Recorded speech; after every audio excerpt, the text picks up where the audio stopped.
Hi guys, welcome to my YouTube channel the world of Mishti. আর আজ আমি আসছি একটা নতুন ব্লগ নিয়ে।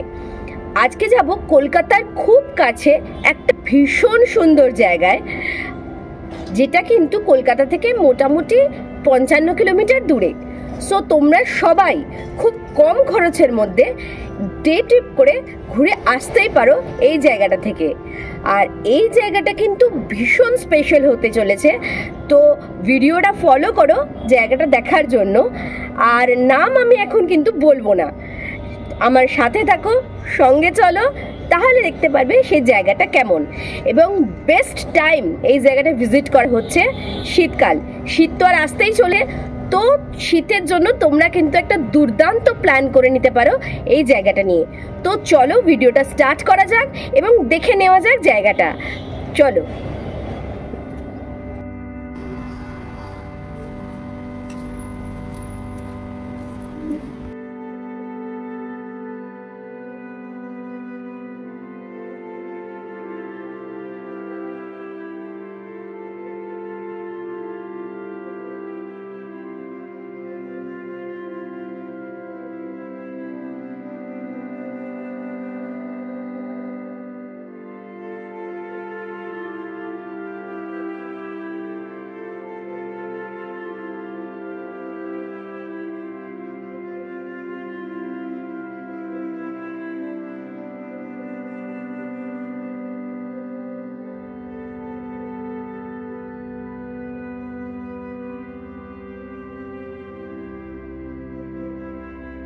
ফাইনালি আমি এসে পৌঁছেছি ধান্যকুড়িয়ার শাহ রাজবাড়িতে।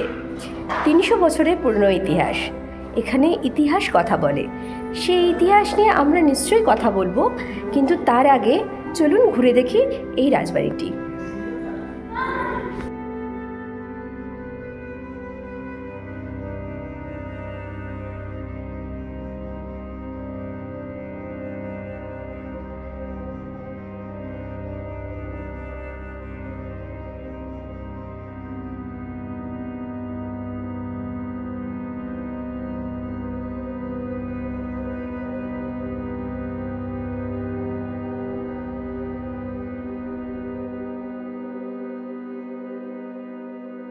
ওয়েস্ট বেঙ্গলের ধান্যকুড়িয়া কিন্তু ভিলেজ অফ ক্যাসল নামেও বিখ্যাত। তো আজ আমি ধান্যকুড়িয়ার সেই সমৃদ্ধ ইতিহাসের গল্প বলবো আপনাদের। ধান্যকুড়িয়াতে প্রায় 1750 সালের দিকে জগন্নাথ দাসের উদ্যোগে সুন্দরবন জঙ্গল পরিষ্কার করে বসতি স্থাপন করা হয়। পরবর্তীতে গায়েন, শাও এবং বল্লভদের মতো প্রভাবশালী পরিবার এখানে বসবাস শুরু করে এবং শুরু করে ব্রিটিশদের সাথে তাদের বাণিজ্য। ব্রিটিশদের সাথে বাণিজ্য মূলত ছিল পাট, চাল, আখ ইত্যাদি নিয়ে, এবং দিনে দিনে সমৃদ্ধ হতে থাকে এই পরিবারগুলি। এবং পরবর্তীকালে সেই সম্পদ দিয়ে ইউরোপিয়ানি স্থাপত্য শৈলীতে গড়ে ওঠে বিভিন্ন প্রাসাদ, বিদ্যালয় এবং হাসপাতাল, যা আজও সেই ইতিহাসের সাক্ষ্য বহন করে। এখন প্রশ্ন হচ্ছে, কোথায় এই ধান্যকুড়িয়া, কিভাবে বা পৌঁছাবেন? যদি আপনারা কলকাতা থেকে ভ্রমণ করেন তবে এই প্রাসাদ ও গ্রামে পৌঁছানো খুব একটা কঠিন নয়, প্রায় 2 ঘন্টার পথ মাত্র। ধান্যকুড়িয়ার সব থেকে কাছের স্টেশন হলো কাঁকড়া মির্জানগর। আপনি শিয়ালদা স্টেশন থেকে হাসনাবাদ লোকাল ট্রেন ধরে 2 ঘন্টার মধ্যেই পৌঁছে যেতে পারেন কাঁকড়া মির্জাপুর স্টেশনে। সেখান থেকে টোটো বা ভ্যান রিজার্ভ করে আপনাকে পৌঁছাতে হবে ধান্যকুড়িয়াতে। যদি আপনারা বাসে করে পৌঁছাতে চান সেক্ষেত্রে কলকাতা থেকে বারাসাত পৌঁছাতে হবে এবং সেখান থেকে বাসে চেপে বসিরহাট স্টপেজে নেমে যেতে পারেন। সেখান থেকেও কিন্তু আপনারা অটো রিজার্ভ করে পৌঁছাতে পারেন ধান্যকুড়িয়া, এবং ডে ট্রিপের জন্য আপনারা কিন্তু অটো রিজার্ভ করে ঘুরে দেখতে পারেন এই জায়গাটি। যদি আপনারা বাই কার আসতে চান সেক্ষেত্রে কিন্তু আপনাদেরকে সায়েন্স সিটি হয়ে, রাজারহাট হয়ে, খড়িবাড়ি হয়ে, দেগঙ্গা দিয়ে টাকি রোড হয়ে, বেড়াচাপা ক্রসিংয়ের কাছে চন্দ্রকেতুগড় পার হয়ে নেহালপুর থেকে বাঁদিকে বেঁকে আপনাদের পৌঁছাতে হবে ধান্যকুড়িয়াতে। আমি লোকেশন অবশ্যই শেয়ার করে দেবো আমার ভিডিওতে। আমি শিয়ালদা স্টেশন থেকে 9:20 হাসনাবাদ লোকাল ট্রেন ধরে মোটামুটি 1 ঘন্টা 20 মিনিটের মধ্যেই পৌঁছে গেছিলাম কাঁকড়া মির্জানগর স্টেশনে। আমি জাস্ট স্টেশনে নামলাম, নেমে এবার এখান থেকে যতটা আমি সার্চ করে জেনেছি আমাকে টোটো রিজার্ভ করতে হবে, করে পৌঁছাতে হবে ধান্যকুড়িয়ার রাজবাড়ি।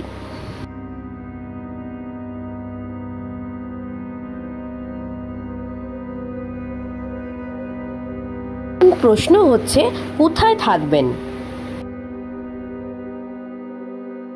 আমরা ছিলাম ধান্যকুড়িয়ার বিখ্যাত জমিদার বাড়ি শাহবাড়িতে। এখানে বলে রাখা ভালো, এখানে মূলত 3টি বিখ্যাত জমিদার বাড়ি আছে, শাহবাড়ি, বল্লভ বাড়ি আর গায়েন বাড়ি। আমরা যেহেতু শাহবাড়িতে ছিলাম তো সেখানে থাকবার সমস্ত কন্ট্যাক্ট ডিটেলস আমি আমার ডেসক্রিপশনে শেয়ার করে দেবো, যাতে আপনারা সেখান থেকে কন্ট্যাক্ট করে এখানে পৌঁছাতে পারেন। এবং এখানে কিন্তু শুধু ডে ট্রিপ নয়, আপনারা কিন্তু রাতেও থাকতে পারেন। আমাদের শাহবাড়িতে পৌঁছাতে মোটামুটি 12টা বেজেছিল। এনারা খুব সুন্দরভাবে অভ্যর্থনা করেন আমপান্নার শরবত দিয়ে, এবং ব্যাগপত্র নামিয়ে রেখেই আমরা শুরু করি এই হেরিটেজ প্রপার্টির ভ্রমণ। তো আপাতত এটা হচ্ছে ছাদ, বিশাল সুন্দর ছাদ। এবং আরেকটা কথা এখানে বলে রাখা দরকার, ইনারা কিন্তু প্রি ওয়েডিংয়ের ফটোশ্যুটের জন্যও কিন্তু ভাড়া দেন। দেখতে দেখতেই দুপুর হয়ে গেছিলো এবং দুপুরবেলা চিকেন থালি দিয়ে আমরা আমাদের লাঞ্চ সেরে নিয়েছিলাম। এনাদেরকে বললে কিন্তু ভেজ থালি, চিকেন থালি, মাটন থালি সব কিছুরই ব্যবস্থা এনারা করে দেন।